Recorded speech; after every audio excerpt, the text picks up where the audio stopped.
Alors, ce matin, on étudie le passage de Actes chapitre 3 et j'invite Maxime à nous faire la lecture, un long passage, 26 versets. Alors, puissiez-vous suivre l'enseignement avec ce beau passage.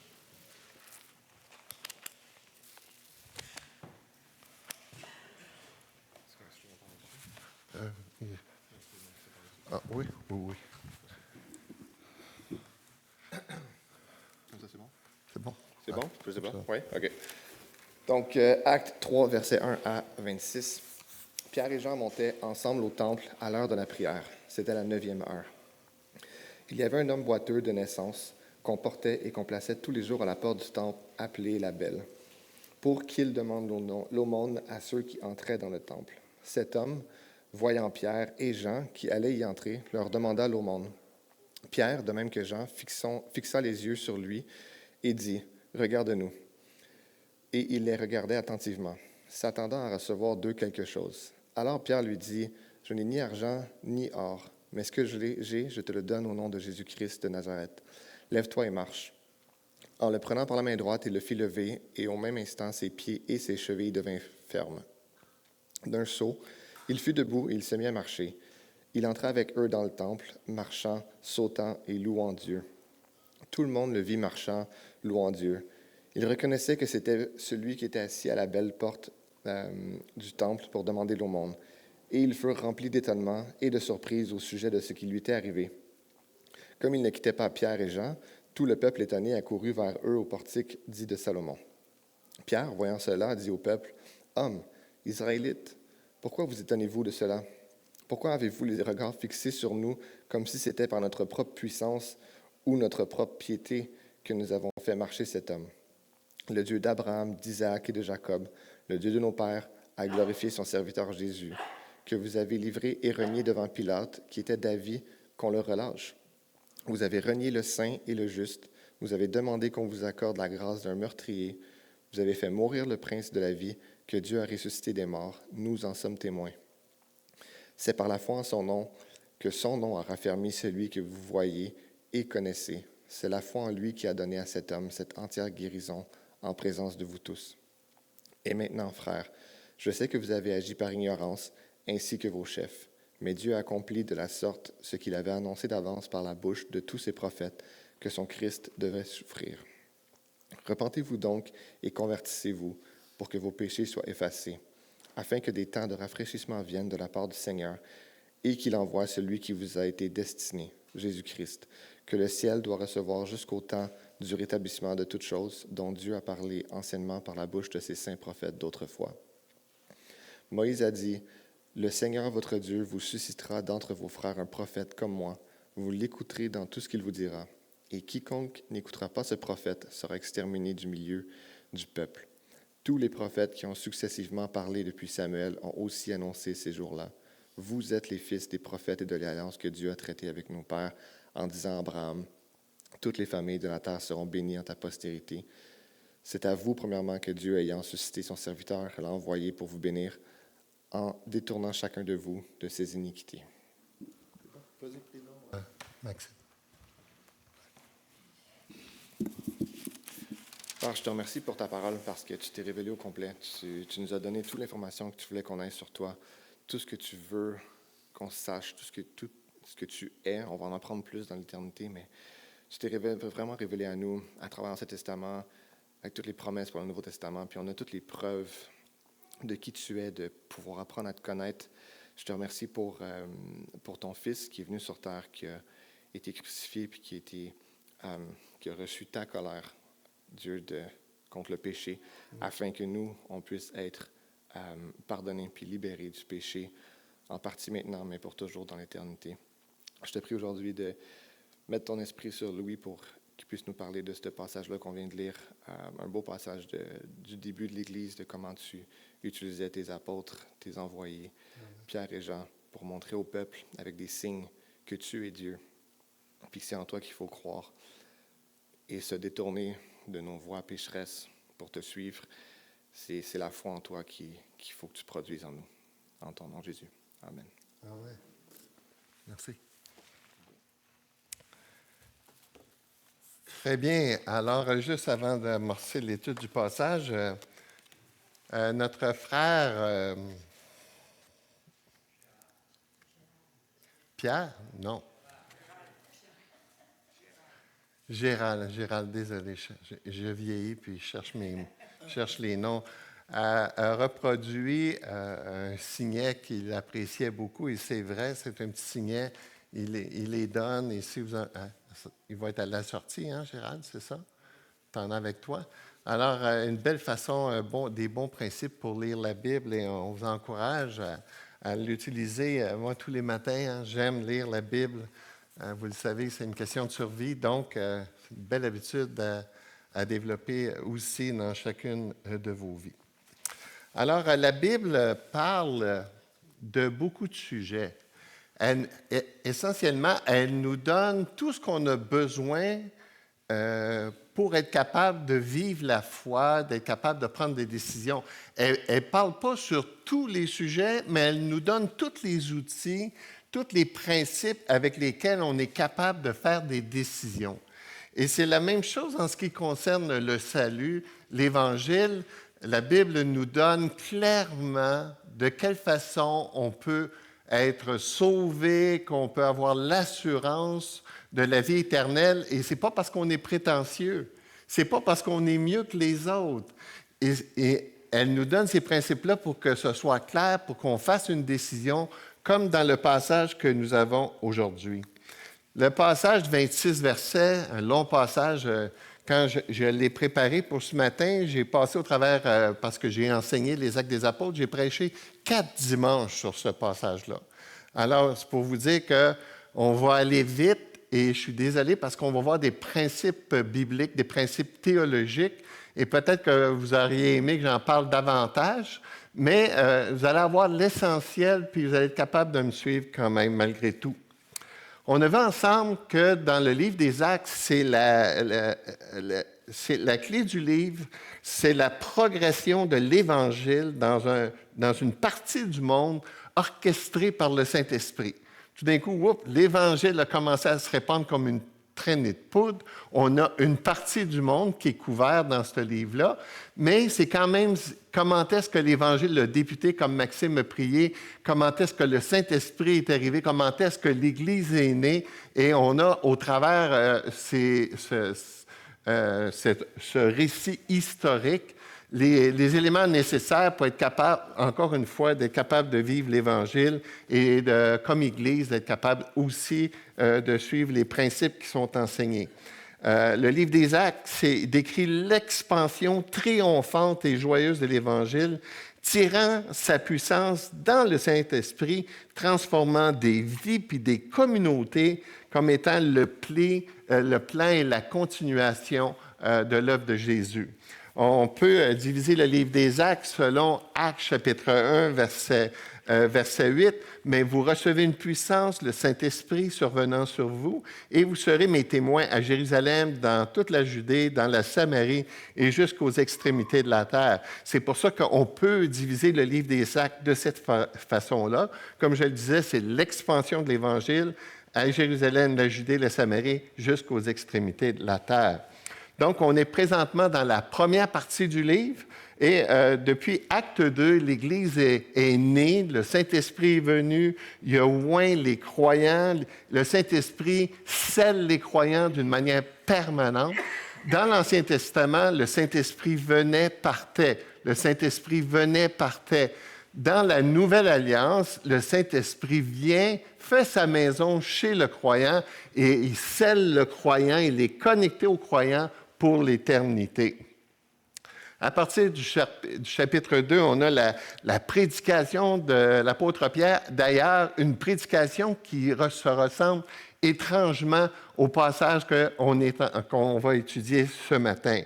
à partir du verset 42 au verset 47, le passage que Michel prêchait, il fait référence à la vie de l'Église, la première, à quoi elle ressemble l'Église lorsque le Saint-Esprit a oint, que les croyants sont ensemble, et on voit quelque chose de fantastique, on voit l'amour qui est là, on voit un modèle très inspirant pour nous aujourd'hui. Et là, dans notre passage d'aujourd'hui, on a la deuxième prédication, le deuxième sermon de l'apôtre Pierre qui prêche encore une fois l'Évangile. Et qu'est-ce qu'il va faire? C'est qu'il va utiliser un miracle, et c'est le modèle, on le voit souvent, ce modèle-là, dans les actes. Les miracles sont utilisés comme une occasion de prêcher l'Évangile. Il utilise les miracles pour attirer l'attention, et là, il présente l'Évangile comme dans le passage qu'on a aujourd'hui.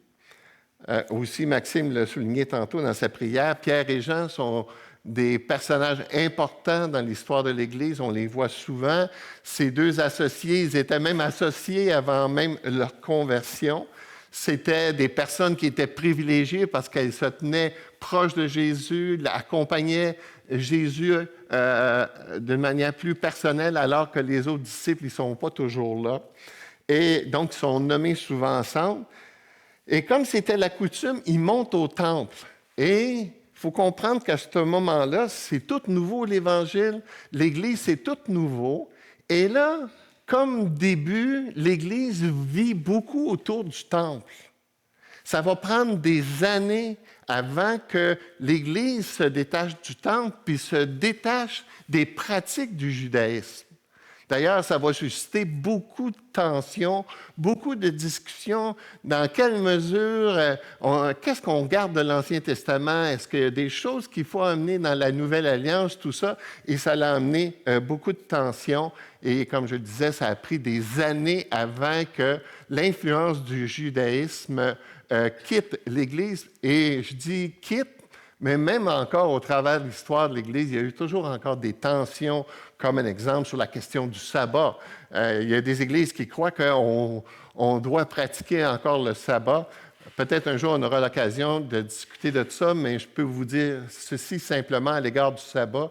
Le sabbat dans la Nouvelle Alliance, c'est 7 jours par semaine, 24 heures par jour. C'est ça, le sabbat dans la Nouvelle Alliance. On n'a plus besoin d'un moment particulier pour aller à quelque part pour adorer Dieu. On l'adore sur une base personnelle. On est le temple de Dieu et on a cette intimité-là, cette communion-là avec Dieu pour l'éternité. Alors, donc, comme c'était la coutume, ils vont au temple parce que c'est là qu'ils se réunissent. Et là, il y a quelqu'un qui est en train de demander la charité, de demander l'aumône. C'était un endroit stratégique parce que c'était l'un des quartiers les plus riches de Jérusalem. Donc, il va à un endroit où il espère le plus recevoir de l'argent. Et là, il se place, il demande de l'argent aux apôtres, et c'est l'occasion où les apôtres ils vont exercer un miracle, et de ce miracle, une occasion pour prêcher la bonne nouvelle. Alors, regardons maintenant ce passage-là plus en détail. Premièrement, le miracle. Le miracle ici, dans le passage, fait référence à une personne qui est dans un grand besoin. Hein? Le texte dit ici qu'il est handicapé de naissance, que ce n'est pas quelque chose qui s'est produit, un accident dans sa vie, c'est quelque chose qui l'a amené dans une condition très dépendante et qu'il n'y a pas d'espoir que la médecine le guérisse. Là, c'est un handicap pour la vie, un homme vraiment dans le besoin, tellement que c'est la famille qui devait l'amener à la porte du temple pour qu'il puisse demander l'aumône. Il ne pouvait pas le faire lui-même, il ne pouvait pas se déplacer lui-même. Et cet handicap physique, c'est juste une représentation visuelle d'un monde qui a chuté, d'un monde qui est brisé. On a regardé ensemble à plusieurs reprises dans 1 Pierre, lorsqu'on a étudié ensemble dans le passé, comment est-ce que notre monde a été affecté par le péché, puis ça se manifeste parfois dans des handicaps physiques, mais ça se manifeste aussi dans nos relations, ça se manifeste aussi dans notre psychologique, L'autre jour, j'ai parlé comment est-ce quand quelqu'un vit des problèmes psychologiques, comment est-ce que c'est important d'aider puis d'accompagner cette personne-là et même d'aller voir le médecin avec cette personne-là. Parce que des fois, on a tendance à simplifier en disant c'est doit être un problème qu'elle n'a pas confessé dans sa vie, qu'elle n'a pas réglé. Il y a des fois, quand c'est psychologique, c'est physique aussi. Il manque quelque chose dans le système. Alors, il faut vraiment aider ces gens-là puis en prendre soin. Mais c'est quand même la représentation d'un monde qui a chuté. On ne doit pas être surpris. On ne doit pas être surpris d'être malade. On ne doit pas être surpris qu'on va mourir. On ne doit pas être surpris que les relations sont difficiles parce que tout ce beau monde-là, sur cette belle planète-là, a été affecté par le péché. Et là, lui, cet homme a été affecté physiquement, puis on peut imaginer aussi la souffrance parce que d'être limité par son physique est une chose, mais en plus d'être dépendant. Hein, imaginez, là, pour être capable de vivre, ça dépend de la générosité des gens. Alors, on peut imaginer la souffrance de cette personne-là. Et juste un petit commentaire, justement, par rapport à la souffrance, c'est qu'il faut vraiment avoir la conviction que Dieu est sensible à la souffrance, que Dieu, il connaît la souffrance. On n'a pas le temps de le voir, mais même on voit ça dans l'Ancien Testament quand le peuple juif était en Égypte. Le texte nous dit ici que Dieu a entendu sa souffrance. Parce que des fois, quand on souffre, on peut avoir l'impression que Dieu est sourd d'oreille. Particulièrement quand ça dure. Je pense à mon épouse, où elle vit la souffrance chronique. Elle dit souvent qu'elle a le ministère de la souffrance, parce que la majorité du temps souffre. Et c'est pas, on était voir les anciens, on a prié pour elle. J'ai prié tellement souvent, je prie encore pour elle. Elle m'écrit des fois, Louis, prie pour moi, là, c'est insupportable. Puis pour un homme, on se sent tellement impuissant de voir cette souffrance-là. Mais Dieu, il l'entend. Dieu, il le voit. Je ne comprends pas c'est quoi le plan de Dieu pour Denise, mais il dit que toute chose concourt à notre bien. Donc, Dieu, là, il veut utiliser la souffrance dans la vie de Denise. Il n'est pas sadique. Et comme les gens qui ont des handicaps physiques qui durent, Dieu, il utilise ces gens-là. Ils ont une mission, ces gens-là. C'est pour ça que je suis très mal à l'aise dans notre société, comment est-ce qu'on veut éliminer la souffrance physique. Pensez à un exemple. Quand une femme est enceinte, puis on sait qu'il y a un handicap, l'enfant, qu'est-ce qu'on propose? L'avortement. Parce que, voyons, on voudrait éliminer tous les trisomiques, tous ceux qui ont des handicaps avant la naissance, comme si c'est des gens de deuxième classe, comme si c'était des gens qui n'étaient pas importants, comme si on n'avait pas besoin de ces gens-là. C'est dramatique. C'est pas comme ça que Dieu voit ça. Et Dieu est sensible à la souffrance. Et là, qu'est-ce que... On l'a vu dans la vie de Jésus, comment est-ce que Jésus prenait soin des gens qui souffraient. Le plus grand soulagement de la souffrance humaine, c'est de savoir qu'on est compris par Dieu, que Dieu est sensible à notre souffrance, que Dieu le voit, que Dieu l'entend. Et c'est pour ça que Dieu a envoyé Jésus dans la forme d'un homme, parce qu'il connaît notre humanité. Hébreu dit qu'on a un souverain sacrificateur qui est capable de comprendre puis de compatir à notre souffrance parce que lui-même a été confronté aux limites. Il a été confronté au rejet. Il a été confronté à la faim. Il a été confronté au manque de sommeil. Il a été confronté à la souffrance. Il a été confronté à la tentation. Il a été confronté... Tout ça comme nous autres. C'est pour ça qu'il peut comprendre la souffrance. Il peut comprendre la condition dans laquelle on est. Et comprendre les difficultés parce que lui-même a connu les difficultés. C'est pour ça qu'on peut s'approcher de Dieu parce qu'il nous comprend. Mais ce passage-là n'enseigne pas juste que la souffrance fait partie du monde dans lequel on est. Ce passage-là, il met en évidence que parfois Dieu intervient d'une manière miraculeuse dans nos vies. Il n'intervient pas toujours d'une manière miraculeuse, mais il démontre quand même parfois sa compassion au travers d'une guérison miraculeuse, comme dans la situation qui est là. Ces guérisons-là, miraculeuses, sont surnaturelles. C'est-à-dire qu'il va mettre de côté les principes physiques dans lesquels qu'il a établis, puis dans lesquels on vit, puis il les met de côté pour accomplir quelque chose qui est divin, miraculeux, inexplicable. Des fois, on arrive ça devant les médecins parce que des fois, Dieu le fait encore, puis les médecins, je ne suis pas capable d'expliquer ce qui s'est passé. Bien, nous, oui, on est capable de l'expliquer. Mais parfois, Dieu il intervient dans notre souffrance, puis il utilise des moyens, des principes physiques qu'il a donnés, alors il va utiliser les médecins. Hein, il va les conduire. Moi, je bénis le Seigneur pour les médicaments. Amen. Hein, quand tu souffles, les Tylenol, moi, ils viennent. Là. Je ne suis pas en train de dire, non, je suis capable de m'en passer. Non. C'est une invention d'aujourd'hui, puis Amen, Alléluia, puis j'ai des Tylenol partout, dans mon char, dans mon sac, au bureau. Hein. Je déteste vivre avec un mal de tête. Mais parfois, Dieu il dit, pas de miracle, pas de médecine, comme Denise. La souffrance. Puis c'est pas parce qu'il n'est pas compatissant, comme je viens de l'expliquer. On ne sait pas pourquoi, mais il décide de ne pas guérir.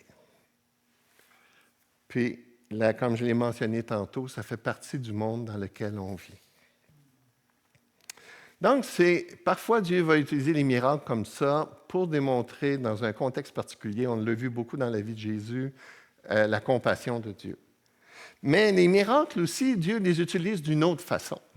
Dans la Bible, les miracles, ce n'est pas uniquement l'expression de Dieu, mais un moyen pour mettre des vérités en relief.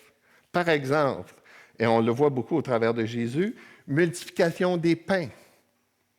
Jésus enseigne quoi? Qui est le pain de vie.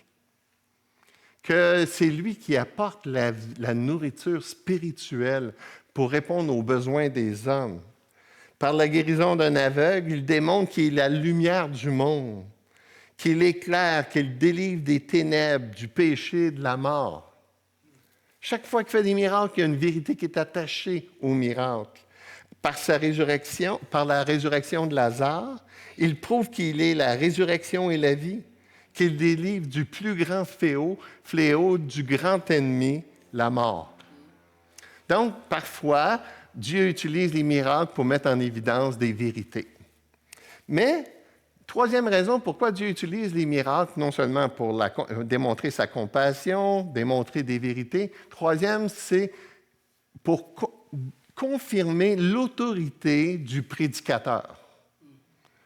Et ça, ce modèle-là, on le voit beaucoup dans l'histoire de l'Église. Il faut comprendre que le Nouveau Testament, il n'est pas écrit. Hein? Nous, comment on sait si moi j'enseigne des stupidités ou la vérité? Ben, on va voir dans la Bible, puis on essaie de voir, ça tient-tu la route, ce que Louis dit, puis ce qui est écrit là? Mais pensez au début de l'Église. Il n'y a pas de Nouveau Testament. Ils ont l'Ancien Testament, mais là, ils sont en train d'écrire le Nouveau. Les apôtres qui sont inspirés sont en train d'écrire les enseignements qu'on a aujourd'hui dans nos mains. Mais comment on pouvait savoir que quelqu'un parlait au nom de Dieu? Comme je l'ai dit, aujourd'hui, on vérifie si c'est conforme à ce qui est enseigné. Mais dans ce temps-là, ce que Dieu faisait, c'est qu'il utilisait les miracles pour confirmer l'identité de la personne, confirmer le message de la personne. C'était la façon de reconnaître Dieu, les envoyés de Dieu et ceux qui ne le sont pas. C'est ce qu'on appelle dans la théologie les dons signes. Les dons signes, pourquoi je dis signes? c'est que quand vous utilisez le mot miracle, vous allez voir que dans vos Bibles, les différentes versions que vous allez trouver, miracle peut parfois être traduit par signe, puis parfois par miracle. Mais c'est le même mot. C'était comme la façon dont Dieu authentifiait le message de l'envoyé, du messager. On a ça, c'est comme la signature de Dieu. Aujourd'hui, on n'a plus ça, là, les chèques, là. Mais on authentifie pareil. Comment? Par les codes secrets. Mais retenez l'idée d'un chèque. Peut-être les jeunes, ils ne connaissent plus ça. Là. Tu as déjà fait un chèque, Nathaniel? Oui? En tout cas, moi, j'en fais plus. Puis, c'était là, à la banque, qu'est-ce qu'ils faisaient pour savoir si le chèque était authentique? Il y avait une copie de ma signature, puis ils regardaient le chèque. Ah, oui, c'est vraiment M. Bourque qui a fait le chèque. Mais c'était de la même façon que Dieu confirmait le message, c'est que la signature de Dieu, c'était le miracle. La signature de Dieu, c'était la guérison. Et on voit ça à plusieurs endroits. On va voir un exemple dans Marc 16. Voici les signes, voici la signature de ceux qui auront cru. Et ils feront ceci, cela, ceci, cela. Alors, donc, toute cette question-là des miracles, parce que c'est la première fois vraiment qu'on en parle dans le livre des Actes, c'est important d'y réfléchir parce que dans le monde évangélique, tout le monde ne croit pas la même chose en ce qui concerne les miracles. Certains croient que ce que les apôtres ont fait là, c'est normatif, c'est-à-dire que c'est encore pour aujourd'hui, puis on devrait voir encore dans l'Église des miracles qui sont faits. D'autres disent, ils le voient d'une manière différente, c'est pour ça qu'on pourrait les diviser en 3 catégories. J'ai marqué 2 parce que la 3e catégorie, c'est mon opinion personnelle. Première catégorie, c'est ceux qu'on appelle les cessationnistes. Pourquoi on dit cessationniste, c'est que ça vient du mot cesser. Il y a des gens dans leur conviction, des prédicateurs, qui croient que les dons signes, guérison, dons de miracles, dons des langues, dons d'interprétation des langues, c'est quelque chose qui était pour l'époque, au début de l'Église, mais qui n'est plus normatif, qui n'existe plus aujourd'hui. Puis il y a bien du monde qui ne sont pas d'accord avec ça.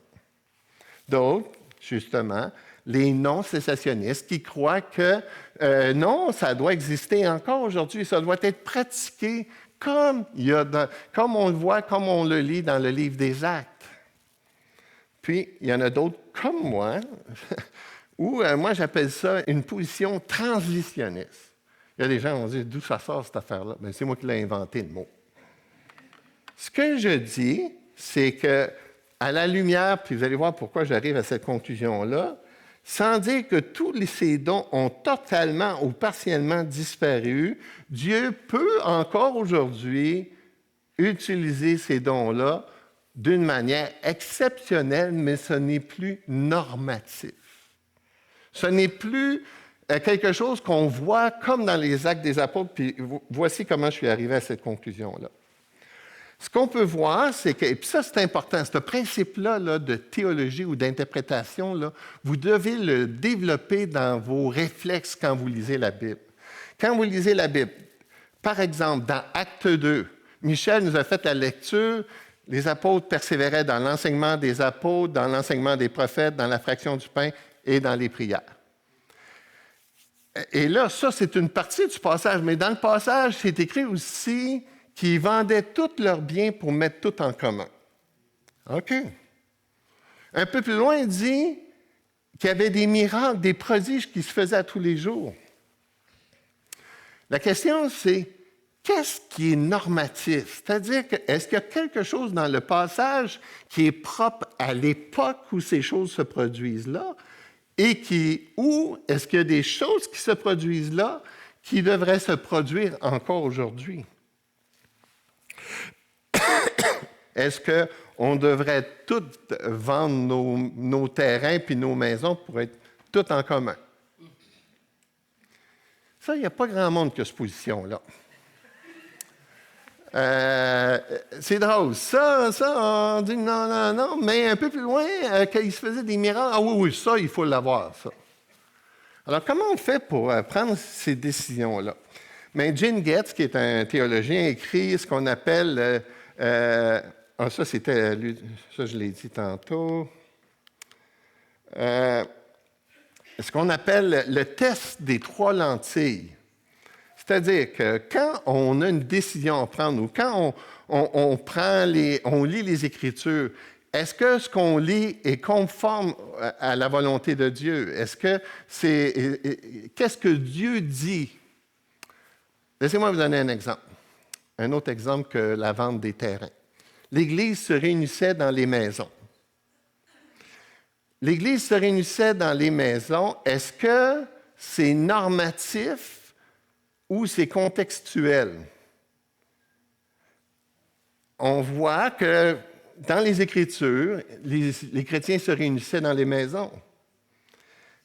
Ce qu'on voit à travers de l'histoire, ils ne se sont pas toujours réunis que dans les maisons. Ils se réunissaient au temple, ils ont commencé à construire des bâtiments. Ils étaient dans la chambre haute. Alors, donc, il s'est passé quelque chose dans l'histoire. On ne voit pas juste ce qui est écrit, là. Puis là, la troisième lentille, pour être capable de déterminer si quelque chose est encore nécessaire aujourd'hui, c'est la culture. La culture, c'est en Chine. Et comment les chrétiens se réunissent? Dans les églises? No way! Ils ne se réunissent pas, ils se réunissent à Rome. Les chrétiens, à l'époque de Pierre, ils se réunissaient où? Dans les catacombes, en dessous de la terre. Ils fuyaient. C'était le contexte culturel. Alors, il faut faire la même chose dans nos réflexions quand on a quelque chose qui est écrit dans la Bible, puis se questionner, est-ce que c'est culturellement, c'est-tu propre à la culture? Qu'est-ce qui s'est produit au travers de l'histoire? Puis c'est comme ça qu'on va être capable de dégager les principes pour déterminer si quelque chose est encore pour aujourd'hui ou pas.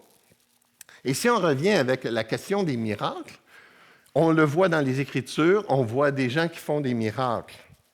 Mais, dans l'histoire, on voit que dans la Bible, il n'y a pas toujours des miracles. Il y a des miracles qui se sont produits à certaines époques, puis des miracles qui se sont produits à une autre époque, puis tout d'un coup, pendant ces époques-là, il ne se produit rien. La même chose pour la question dans le Nouveau Testament. On voit que toute la question de ces 4 dons-là, dont on a parlé, le don des langues, le don d'interprétation, des miracles et des guérisons, pendant plus de 1500, 1600, 1700 ans, il n'y a presque pas de trace de ça. On ne le voit pas au travers de l'histoire. Alors, est-ce que ces dons miraculeux ou ces dons signes étaient, et c'est ce qu'on pense, propres à l'époque du Nouveau Testament, parce que c'était la façon dont Dieu confirmait l'autorité de quelqu'un. Aujourd'hui, on a le Nouveau Testament qui est tout écrit. Donc, si on veut savoir si j'enseigne avec autorité, il faut voir qu'est-ce qui est écrit dans le Nouveau Testament. Ce n'est pas nécessairement les miracles, les dons signes. Maintenant, ce que je dis, c'est que, pourquoi je dis transitionniste, c'est qu'il y a eu une transition. Parmi les pasteurs des églises baptistes, plusieurs disent qu'on est non cessationniste. OK, vous me dites que les dons n'ont pas disparu. OK, ces dons miraculeux-là, j'ai dit OK. J'ai dit qui les pratique? Bien, dans les églises baptistes, on ne pratique pas ça. Même ceux qui se disent qu'ils sont non cessationnistes, ils ne pratiquent pas ça. C'est pour ça que je les taquine en disant vous êtes des non cessationnistes, non pratiquants. Parce que tu y crois ou tu n'y crois pas? Tu dis que ça n'a pas cessé? OK. Je veux le voir. Alors, c'est vrai qu'il y a certains mouvements qui disent « Ah, nous autres, on croit que c'est encore pour aujourd'hui, qu'il n'y a pas eu de transition. » Je leur ai dit « Qu'est-ce qui est arrivé pendant l'histoire de l'Église? Pourquoi on n'a pas vu ça pendant plus que 1500 ans? » Là, ils sont sans réponse. C'est qu'il y a eu une transition. Lisez encore cette semaine où Paul dit qu'il a laissé, je ne me souviens pas le nom, un de ses compatriotes malade à Milet. Ben, pourquoi il ne l'a tout simplement pas guéri? Pourquoi Paul dit à Timothée, prends un peu de vin pour soigner ton estomac? Moi, je suis cette prescription-là. Là. Très bien. Alors,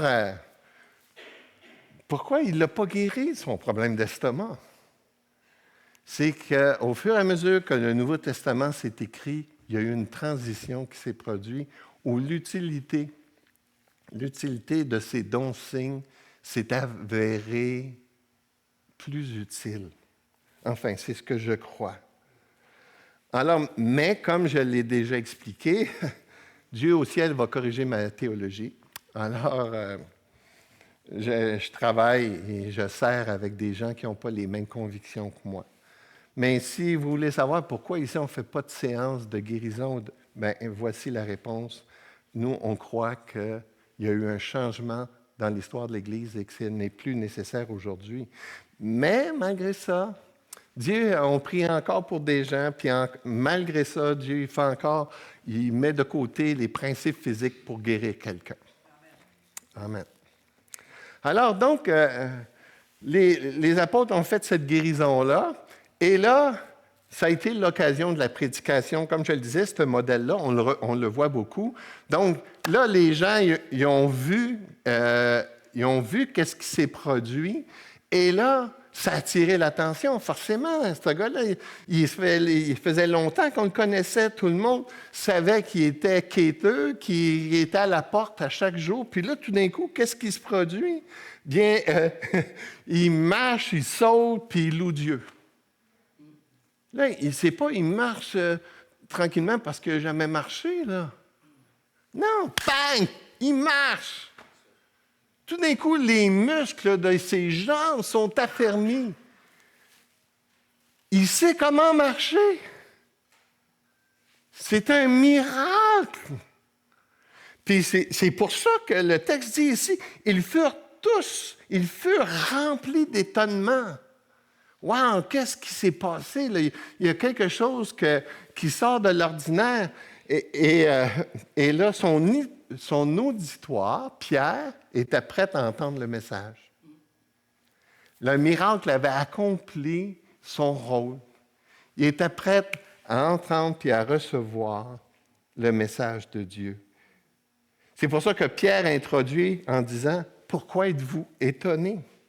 Pourquoi pensez-vous que c'est par notre puissance que ce miracle a été accompli? » Donc, là, vraiment, Pierre, il dit « Les cœurs sont prêts, alors voici le message de Dieu. » Alors, Pierre répond « Homme israélite. » Et quand je vous disais tantôt qu'il faut toujours tenir compte du contexte, on le voit même, les apôtres, ils parlent comme à des Juifs. Ils s'adressent à des Juifs parce que c'est son auditoire. Puis dans Acte 17, l'apôtre Paul, il parle à des Grecs, puis son message est adapté à des Grecs. Et comme aujourd'hui, on doit adapter notre message à des Québécois du 21e siècle. Ça, c'est de la sagesse, comme les apôtres le font. Et l'apôtre Pierre, en s'adressant aux Israélites, c'est pas surprenant qu'il amorce son discours en disant « Le Dieu d'Abraham, d'Isaac et de Jacob, le Dieu de nos pères. » Paf! Là, on peut tout de suite voir les auditeurs là, qui disent « Wow! Ce message-là est pour nous, parce que nous, on sait c'est qui Abraham, Isaac et Jacob. » C'est une introduction classique des apôtres qui tient compte de leur contexte. Et il s'adresse premièrement à eux. Cette déclaration-là s'adresse premièrement aux Juifs parce que c'était les premiers qui devaient l'entendre. Quand vous regardez au verset 26 dans le texte, c'est écrit « C'est à vous, premièrement, que Dieu, ayant suscité son serviteur, l'a envoyé pour vous bénir en détournant chacun de vous de ses iniquités. On n'a pas le temps de le voir ensemble en détail, mais dans la Bible, c'est clair que l'Évangile s'adressait premièrement aux Juifs. Ils avaient reçu la révélation dans l'Ancien Testament. C'était au travers le peuple juif que le Messie est venu.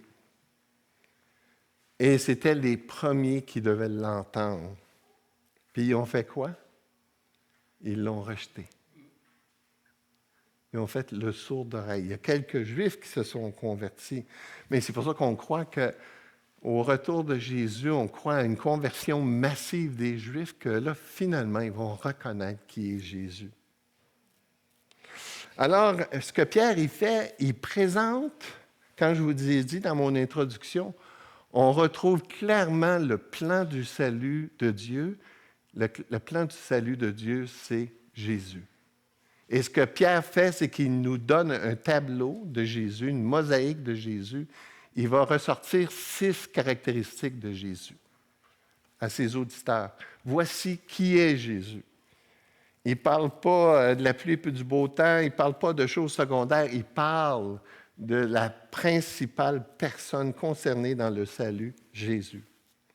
Première chose qu'il présente au sujet de Jésus, c'est Jésus, le serviteur, qui est venu comme un serviteur. Et justement, je vais enseigner sur ce sujet-là pour les femmes. Je vais enseigner les femmes dans le groupe Sola. Puis ma responsabilité, c'est de présenter Jésus, le serviteur, au travers de l'Évangile de Marc. Marc présente beaucoup, à vrai dire, c'est son idée centrale, Jésus comme un serviteur, le sauveur qui se présente comme un serviteur.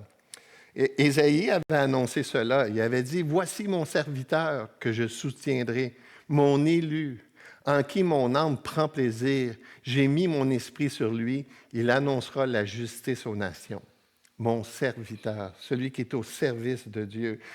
Jésus va se présenter lui-même, le verset central dans mon esprit à moi, des évangiles. C'est ainsi que le Fils de l'homme est venu, non pour être servi, mais pour servir et donner sa vie comme la rançon de plusieurs.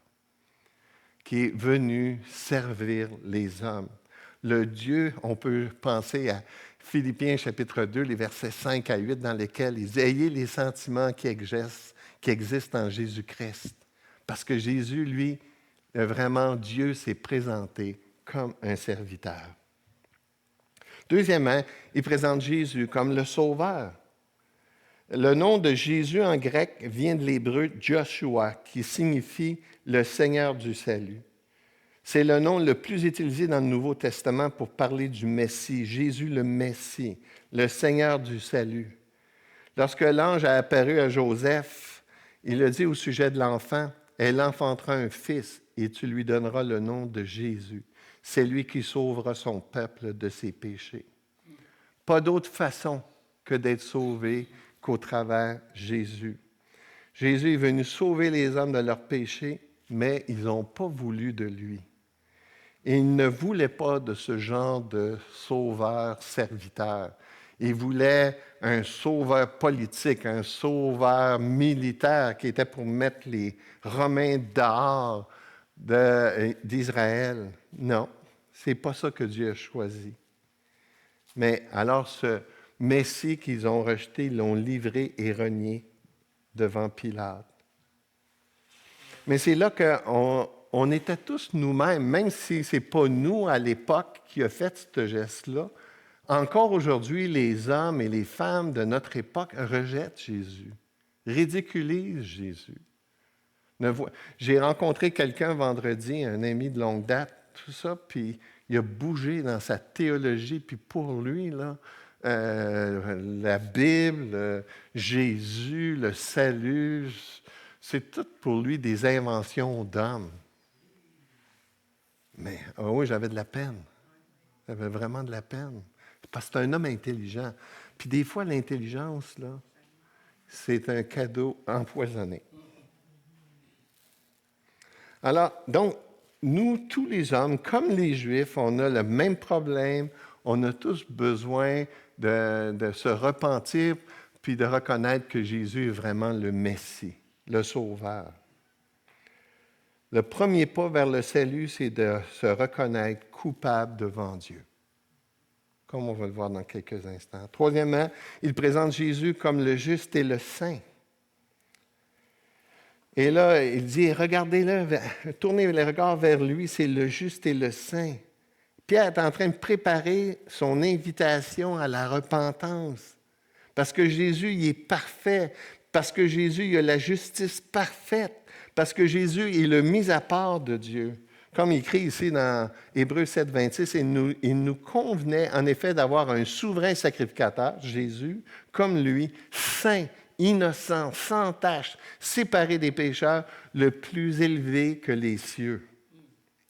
Puis ça, c'est tellement important de comprendre comment est-ce que Jésus est juste et saint, parce que c'est là qu'on découvre le contraste entre la justice de Dieu puis la condamnation de l'homme à cause de ses péchés.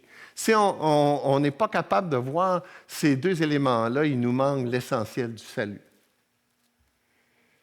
Donc, on avait besoin de ce souverain-là qui soit parfait, qui soit sans défaut, capable de nous sauver parce qu'il accomplit parfaitement la justice de Dieu. Jean 6, 69 nous dit « Et nous avons cru et nous avons connu que tu es le Christ, le Saint de Dieu, celui que Dieu voulait envoyer. » Dans 1 Pierre 2, 22, il nous dit « Lui qui n'a point commis de péché et dans la bouche duquel il n'est point trouvé de fraude. » Il dit non seulement il est saint, mais il est juste. Juste qu'il correspond à la justice de Dieu. Il est parfait. Il peut parfaitement nous sauver. Acte 3, 14, il dit « Vous avez renié le saint, le juste, et vous avez demandé qu'on vous accordât la grâce d'un meurtrier. » Il parle de qui? Barabbas qui a été libéré à la place de Jésus. On a là toute la beauté du salut. Un transfert, je l'ai dit souvent, la justice de Jésus est transférée sur le pécheur qui se repent et la condamnation du pécheur est transférée sur Jésus. C'est d'une toute beauté. C'est pour ça que notre salut est tellement beau et merveilleux. Une démonstration d'amour et de grâce. Quatrièmement, Pierre présente Jésus comme le prince de la vie. Il dit, vous avez fait mourir le prince de la vie. Les hommes ont fait mourir celui qui apporte la vie.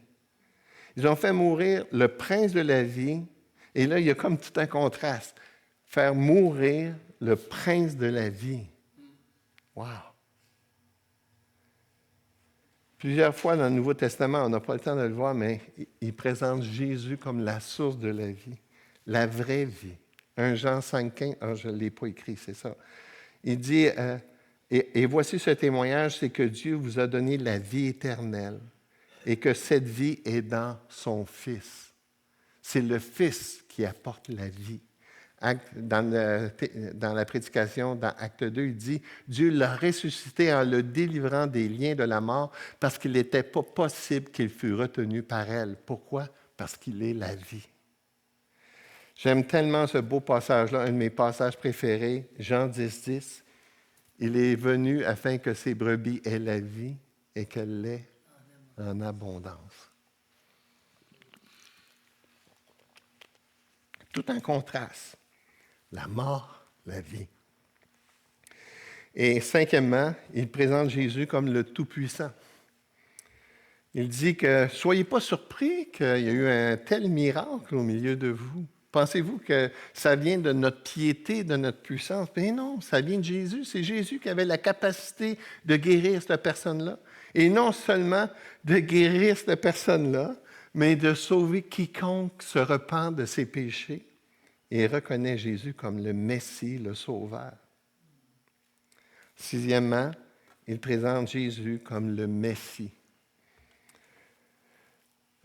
Bien que Pierre tienne responsable les Juifs de la mort de Jésus, c'était quand même le plan de Dieu. C'est pour ça que toute la question de l'élection, de la souveraineté de Dieu, c'est tellement complexe.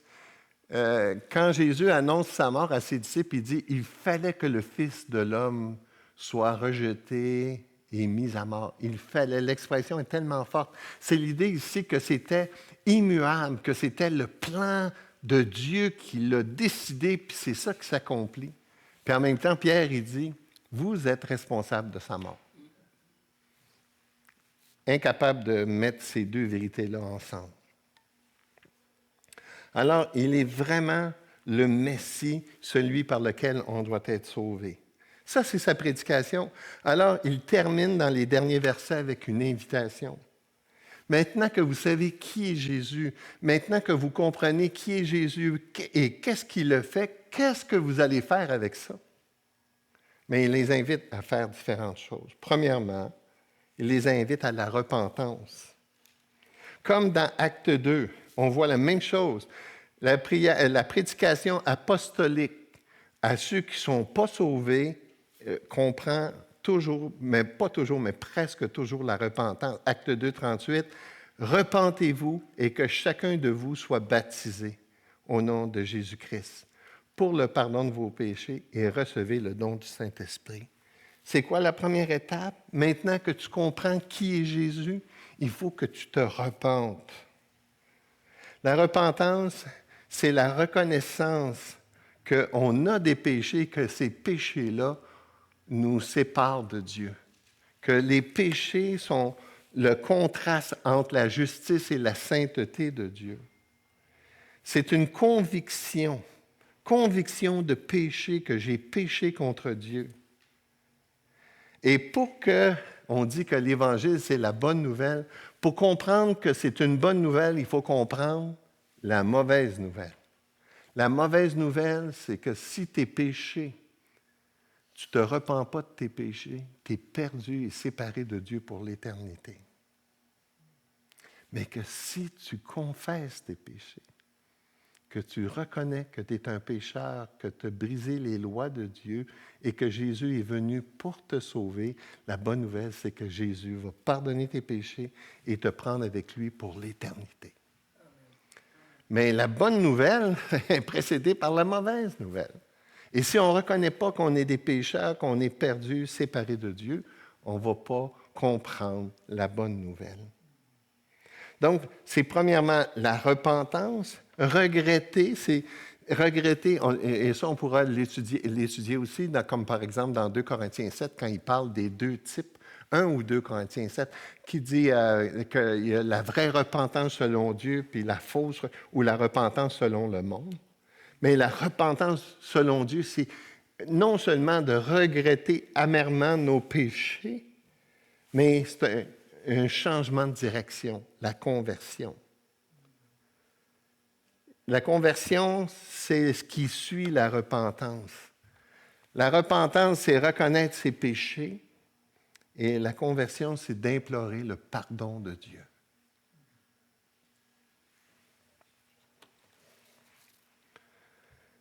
Et qu'est-ce que ça apporte à la fin du passage? Ça apporte deux choses. On n'a pas le temps de le voir en détail. Le pardon des péchés, immédiat. Si tu confesses tes péchés, si tu demandes à Dieu de te sauver, à ce moment précis-là, Dieu pardonne tes péchés et te sauve. Mais c'est précédé par la repentance. C'est précédé par la conversion. Et la deuxième chose que ça l'apporte, c'est l'assurance de faire partie du royaume. Le royaume spirituel, présent, et le royaume futur, le millénium, dans lequel Jésus va venir régner avec son peuple. Il n'y a pas juste les Juifs qui avaient besoin de se convertir. Il dit que cette prédication-là doit être prêchée à toutes les nations. Cette prédication-là doit être prêchée ici ce matin. Et ce matin, je ne sais pas où vous vous situez dans votre cheminement spirituel, mais comprenez bien ceci, que si vous ne reconnaissez pas qui est Jésus, que vous ne vous repentez pas de vos péchés et que vous n'implorez pas le pardon de Dieu, même si vous faites partie d'une bonne église baptiste, vous êtes perdu pour l'éternité. Et ça, c'est toujours troublant parce que c'est évident que dans toutes les églises baptistes, il y a des gens qui ne sont pas sauvés. Des gens qui s'appuient sur les traditions, sur la foi d'un autre, la foi des parents. Et ça fait en sorte que tu es perdu pour l'éternité. Comme Michel l'a bien présenté, c'est une conviction qui doit venir du Saint-Esprit, qu'on ne peut pas produire nous-mêmes, que c'est le Saint-Esprit qui nous conduit dans cette condition de repentance et de reconnaître le besoin du pardon de Dieu. Prions. Seigneur Jésus, merci que tu nous as donné les Écritures pour être capable de comprendre la vie, comprendre l'histoire, comprendre ta volonté. Et Seigneur, ce matin, tu as attiré notre attention, Seigneur, à travers ce miracle-là pour qu'on puisse encore une fois entendre ton merveilleux message, cette bonne nouvelle. Seigneur Jésus, je te prie tout mon cœur, Seigneur, puis en même temps, je me sens tellement impuissant. Jésus, c'est toi qui sauves. Et je te prie, Seigneur, de sauver qui a besoin d'être sauvé parmi nous. Tu connais les cœurs, peut-être même présentement, Seigneur, le cœur, il bat vite parce que la personne se sent concernée. Jésus, je te prie pour qu'elle trouve la paix au travers de la repentance et la conversion. Je te prie, Seigneur Jésus, de continuer après à bénir cette Église afin qu'on apporte le plus beau, le plus merveilleux des messages, l'Évangile. Amen.